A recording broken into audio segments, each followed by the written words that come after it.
In the 1970s, you start seeing hobby computers in the United States. Now, these are just very small, simple computers that electronic hobbyists who like to play around with this sort of thing might use. They still can't do much. In Taiwan in the 1970s, Taiwan is still mainly focusing on consumer electronics. They're making calculators and digital watches for the world. Toward the end of the 1970s, they're also getting pretty big into arcade games, though they're having some trouble because the Taiwan government doesn't like video arcade games, and they're closing down most of the video arcade places. But these companies that are learning to make video arcade games, they're learning lots of skills that would be very good in making computers. Around 1980, Apple has their Apple II computer out. And this is the first computer that looks like this isn't just something for a hobbyist. This is something that might catch on. Okay, personal computers might get to be big business. Well, the Taiwanese quickly start trying to clone the Apple II. Now, Apple has intellectual property rights, so that's illegal. And they come to Taiwan and they crack down on these companies. And pretty soon you don't see any more Apple II clones out there. But I think some of these people have gotten some skills in computer making during this period. When you get to 1984, that's when you get the first big order coming into Taiwan for computers. For the Wintel computers, that's what you call them nowadays, they're IBM compatible computers. These computers can be cloned. What happened is that IBM had fallen behind in the personal computer market. They were losing to Apple. They decided they better catch up really quick. They didn't realize personal computers would be such big business. In order to quickly enter the market, they took hardware from Intel and software from Microsoft. Okay. Originally take MS-DOS, later on Microsoft kind of copies Apple and comes up with this Windows program. But they take Intel and Microsoft stuff and they put it into their own computer. But because they don't own the property rights for this, the intellectual property rights, that's owned by Intel and Microsoft. Intel and Microsoft will, give other companies also the rights to use their products. Okay. And so other companies start making computers that will imitate the IBM computer. And so you get a period they talk about IBM compatible computers. Gradually, these become the Wintel computers that, those that are most computers out there today, except Apple, are now all kind of what used to be called IBM compatible. But 1984, IT&T, an electronics firm in the United States, they came to Taiwan and they made a big order. They wanted Taiwan to start making IBM clones to try to beat IBM. And, Taiwan succeeded. They had to do a lot of subcontracting. They got together several different assemblers working together. They had about 50 parts suppliers. They start this big network up, and they give ITT what they want. And this is pretty much kind of the start of the computer industry in Taiwan. Right? Now, American companies start systematically coming to Taiwan. The software, the hardware is always changing, but they bring the newest stuff, and they want Taiwan to build it for them. One of the big companies that are very important for Taiwan's computer industry was Acer. Here, this is a picture of a Chinese language PC. One of the things Acer did was they were the first company to figure out how to set up a computer so that it could use the Chinese language easier, fairly easily. Acer is a company established by Stan Shi. Okay. Stan Shi was from an old Lugang family. I've already mentioned Lugang. It was an old port in Jianghua, middle Taiwan. It had a big merchant community there. Later on, when the port silts up, a lot of the merchants leave and go other places, but some of them stay.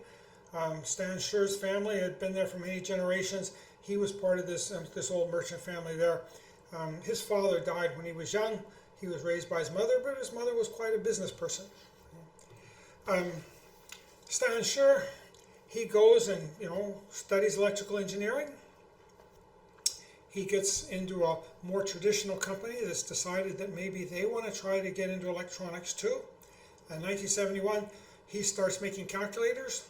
He may have been about the first person to make calculators in Taiwan, though I'm not positive if he was actually the first or if there was somebody earlier. But he was very early in doing this. Okay, he was a competitor with Santron and later then Kinpo. Well, he was doing this for this more traditional conglomerate. It was kind of a family business. He found out that the business was actually taking a lot of the profits being made from electronics and putting it other places because they just saw electronics as kind of a sideshow. He decides that he wants to get his own company, which will really concentrate on electronics and try to build up a big electronics company. So he leaves this company, and he, along with his wife and 4 partners, also his mother gives a lot of financing. His wife's father gives a lot of financing. They set up Multitech, 1976. Multitech isn't really a manufacturer. Mainly it's not a manufacturer. Mainly what it is an agent for American technology companies. When there's interesting technology coming out of the United States, it tries to get the rights to it in Taiwan, and then it goes around and it tries to show this new technology to the Taiwanese companies, tries to convince them to buy it. Okay, they'll get kind of profit on this sale. And then in order to sell this technology to Taiwanese companies, they also get into the design business. If you're going to convince some calculator company they need this new technology, they need to help the calculator company understand how they can use the technology. So they start doing some of the design work themselves. Now, 1981, they make a new kind of a small training computer. Okay, it's a very simple sort of thing, kind of like the old hobby computers. And it's basically, it doesn't do much except it trains people that are interested in how computer hardware works, and maybe gives you some ideas for what sort of software a computer like that could use. So this becomes one of their big products, and they're trying to teach Taiwanese exactly what computing is all about.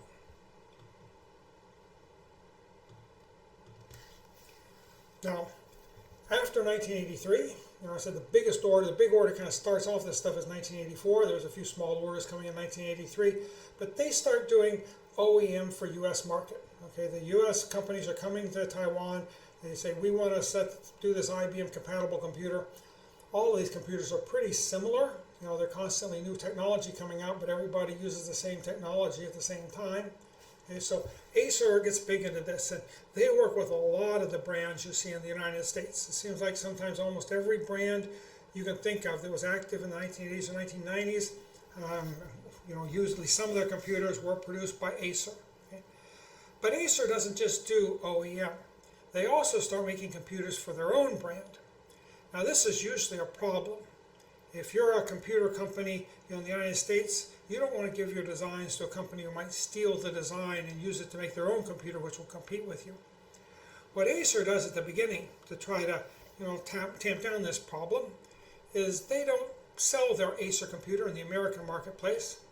They go to places like Southeast Asia, South America, Eastern Europe, places that really aren't in the market for American computers, and they get their brand established in these places. Sooner or later, though, they're running into more and more problems. What they do is they spin off the part of their company that does the OEM. Right? I think that's Wistron. They also spin off BenQ. BenQ also, I think, originally does a lot of the OEM. Later on, though, BenQ becomes more of a company making other sort of electronic products. For a while, they were into cell phones. I'm not really sure what they're into right now. But this is one of the patterns you see in Acer. I think they understand that their advantage really isn't in organization. They want to keep things simple, so they often spin off successful departments. And they make money this way. I think they've spun off maybe about 50 different firms. So BenQ and Wistron are the 2 firms probably best known. They were spun off. 2 other firms come out of Acer. These were not really spun off, but the personnel were at Acer. ASUS came out of a group of engineers in Acer that I think they were more interested in laptop computing. So they decide that they can do better on their own. They leave, and they get other personnel to follow them. They set up their own company. And then ASUS has the same problem Acer does. They're doing a lot of OEM work, but they also want to have their own brand. They split again. Pegatron does most of the OEM work. Asus starts doing its own brand.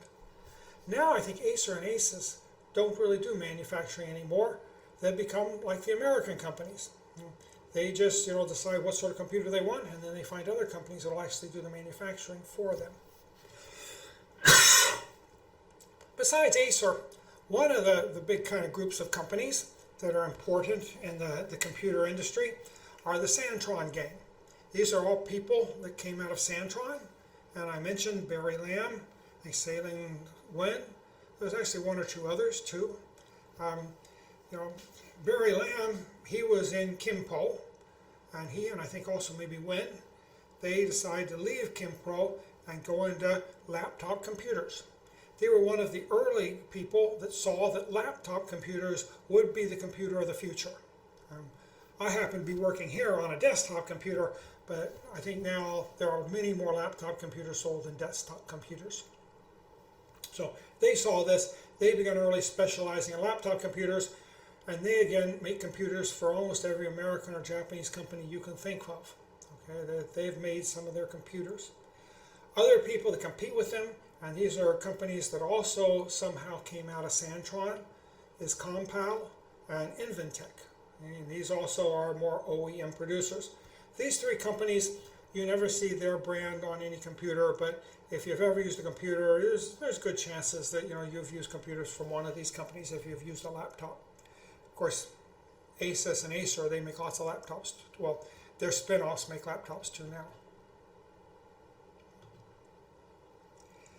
Okay, now the computer industry is part of electronics. The government has had policies to try to help the electronics firms. A lot of the computer people, they'll tell you that the government has done a lot to help semiconductors, but they really haven't done much to help the computer industry. I mean, computers are a natural outgrowth of Taiwan's comparative advantage in speed, speed intensity. They came out of the people that were making calculators and digital watches, this sort of thing, and they came out of the people that were making radios and TVs. These people arose along with the people that were making other sort of consumer exports. This all goes back for a long way. They don't really need lots of government help. Okay? There are some things the government's done, though, that I think has helped out Taiwan's electronic industry in general, and has also helped out the computer industry. The first one is the Hsinchu Science Park. Okay? And this is a picture of it here. This is kind of what you'd look at. It's down maybe almost an hour south of Taipei, kind of halfway between Taipei and Taichung. Okay. They set this up, and Acer was one of the first firms that went in, along with some of the semiconductor firms. Now there's a lot of computer peripheral firms there, computer firms, computer parts firms. Okay. Many of them are in this park. And since this park has been so successful, the government has set up other parks. I think a lot of the newer companies are now locating more down south, where they've got science parks set up. Now this is important because a speed-intensive producer, they do like these industry-wide economies of scale. They like to group together. Probably without government help, they would have ended up grouping in some city. Okay? But the government kind of sets out this place, and the government gives them particularly good infrastructure here. So Taiwan, this period is still having trouble with sometimes the phone service isn't that good. Sometimes electricity is not that good. You don't have trouble like this usually in the science park. They also give some tax advantages, I think, in the science park. So this is one way the government has kind of helped the electronics industry in general, including the computer industry. Another thing they've done is determined by their tax policy. I don't know if they ever just came out and decided on this policy, or it was something that kind of the electronics people just figured out, kind of a loophole, and then the government cooperated by not closing the loophole. But these companies, as they grew, they needed to attract talent. Much of the talent was going over to Silicon Valley. They not only need to keep this talent in Taiwan, they need to find a way to attract Silicon Valley talent to Taiwan. One problem in Taiwan is there's a very high, income tax, on high incomes. Okay? It's a very progressive income tax system. And actually, if you're doing small business in Taiwan, most of them, I think, report zero profits almost every year, and they probably don't pay much in taxes. The problem is, though, if you've got one of these companies that you want to hire people and you're going to pay them formally a salary, that's hard to hide. And so you end up, having to try to compete internationally with companies in Silicon Valley. They're offering huge salaries. If you want to meet that, you've got to get an even bigger salary because the government takes a huge cut of that salary. Well, what they did is that they started to, they figured out that you don't want to give people just a salary. In Taiwan, you also give bonuses at the end of the year. And you want to give a big bonus. And the big bonus you get in the electronics industry is usually given in stock. Stock often has a nominal value that's pretty low, much lower than the market value. So when you give people stock as a bonus, then this is something that isn't taxed very highly at all. Okay? So this is a way that most of the people in electronics can make their money and avoid most of Taiwan's taxes. And so this is important for electronics. It's not really very good if you're thinking of along lines of tax fairness, and they don't do it anymore now. Okay, so they're going to have to find other ways to compete. But early on, I think this was important for drawing talent into Taiwan's electronic industry. Kind of made up for this extra problem they had with high income tax. As far as other government plans, though, for the industry are concerned, this hasn't had much effect. The government, I know, has had 3 10-year plans, 1980s, 1990s, and then the 2000s, okay, where the government sat back and said how we want the electronics industry to develop. Okay. Well, all of the plans emphasize software. They say, we've done very well in hardware, let's do software. Taiwan is still not very good at software. Okay, that's something Taiwan is still kind of a failure at. I'm not exactly sure why. Maybe someday it will succeed. Okay, but these plans don't seem to have brought it any closer to success. Okay. Also, the plans emphasize domestic applications of the computers. Okay. They don't seem to understand that the computers are mainly, international business for an international market. I think the government still has this kind of hankering for self-sufficiency. And so they say, okay, we've done very good at producing these high-tech goods. Now we have to concentrate on how we use the high-tech goods. These plans may have been useful in trying to get government to, computerize its bureaucracy quicker. Okay? But they haven't really helped the industry develop much. If you look at the goals offered by these plans, and the 2000 plan was smart in that they didn't offer any concrete goals, I don't think. But the hardware goals are always overfulfilled very quickly. In fact, I think in the 1980s plan, the goal they set for 1990 was reached in 1981 or 1982. Okay, I mean, it was almost before the plan had started. They had already reached what the plan would hope for. So clearly the planners didn't really understand Taiwan's computer hardware industry. Okay? The software goals, though, have always failed. I don't know if that's ever going to change. Some problems people have noted in criticizing government plans, little learning. Okay, it seems like the government plans are often kind of repetitive. What happens in the bureaucracy is when they're in doubt about what they should plan for the future, they usually look and see what the last person did in the last plan, and then as far as possible they try to copy that last plan. That seems to be the safest way to go. If they were suggesting 7% growth in the last 4-year plan, we're going to go with 7% growth in this plan too. Okay? This is one problem. The plans tend to sometimes just keep repeating themselves over and over again, regardless of what reality says. There's also some people that have criticized the plans for full setism. And the idea here is Taiwan doesn't really believe in international comparative advantage, and that we should concentrate on one particular thing. You often see the planners saying things like, we've succeeded in this, now we've got to move on and do something else so that we're successful in that too. And they often, instead of trying to emphasize their strengths, they tend to say, how are we going to strengthen our weaknesses? This is sometimes true. I mean, that's kind of seems to be what the case is with software. They keep saying we're good at hardware, now we got to become good at software too. Okay? It's not true all the time though. And in particular, it seems like to me that the electronics industry has kind of captured the government as far as this sort of policy is concerned. And the government tends to overemphasize the information technology. I mean, to some extent, this is just Taiwan's natural comparative advantage. Okay, but back in the early 1990s, I'll show you that Taiwan's comparative advantages seem much more diverse. Now, the comparative advantage is getting much more concentrated. You know, this might be a good thing. It might be just naturally occurring, but it's also possible that, you know, a lot of the government funding has maybe been captured by the electronics industry, and they're getting a lot of the goodies, and that kind of keeps them on top and pulls people away from other sorts of projects that are outside electronics that Taiwan might also be good at. But again, you know, it's kind of a personal judgment, okay, whether that's true or not. What I was saying about this, you know, Taiwan used to have a much more diverse comparative advantage. You can see this looking at revealed technological advantage. And I found a good paper on this. It was in the early 1990s, looking at Taiwan and South Korea and comparing them. Okay. I haven't been able to find something actually comparable for the present time and for the last 10 years. But I found, you know, some related work that seems to show that now Taiwan has become much more like South Korea in that they do have a very concentrated comparative advantage in electronics. But back in the 1990s, that wasn't really true. Okay, revealed technological advantage. Okay, what they're doing here is they look at the U.S. patents that are issued, because that's the country that issues most patents. And when most countries come up with something new, they want it patented in the United States.